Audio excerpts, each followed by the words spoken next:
Welcome back. હવે સ્થાનિક સ્વરાજની ચૂંટણીમાં ધીરે ધીરે ચિત્ર સ્પષ્ટ થઈ રહ્યું છે। આ ઉમેદવારી આવા જંગમાં કેટલા ઉમેદવારો મેદાનમાં છે, ભાજપ અને કોંગ્રેસના કેટલા ઉમેદવારો આ જંગમાં ચૂંટણી લડશે અને હવે ચૂંટણીનો જે જંગ છે એ જામશે। 15 મનપામાં 37 સીટ બિનહરીફ થઈ છે।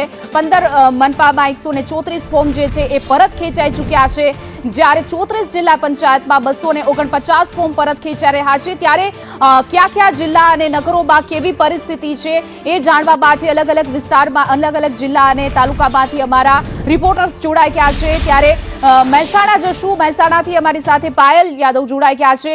જી પાયલ, ત્યાં ચિત્ર કેટલું સ્પષ્ટ થઈ ગયું છે અને આ જંગમાં હવે કેટલા ઉમેદવારો રહેશે અને ગઈકાલ બપોર 3 વાગ્યા સુધીમાં કેટલા એવા ઉમેદવાર જે છે તે ફોર્મ પરત ખેંચી લીધું અને બિનહરીફ જીતી ગયા છે, સામા પક્ષને ફાયદો થઈ ગયો છે?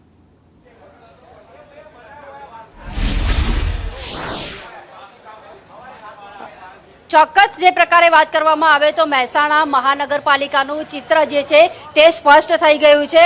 અત્યારે હાલમાં જ વાત કરવામાં આવે તો મહેસાણા નગરપાલિકામાં ભાજપનો દબદબો જોવા મળી રહ્યો છે, ત્યારે મહેસાણા મહાનગરપાલિકાની 5 બેઠકો જે છે તે અત્યારથી જ બિનહરીફ થઈ ગઈ છે અને હવેની જે બેઠકો જે છે 47 બેઠકો ઉપર 122 ઉમેદવારો જે છે તેમાં ત્રિપાંખીયો જંગ જે તે જોવા મળશે।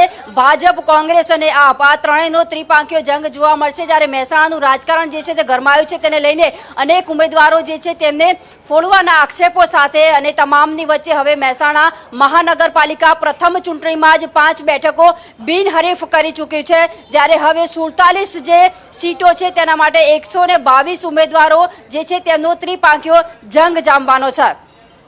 જી બિલકુલ પાયલ, અને અન્ય પણ રિપોર્ટર્સ તમારી સાથે જોડાયેલા રહેજો।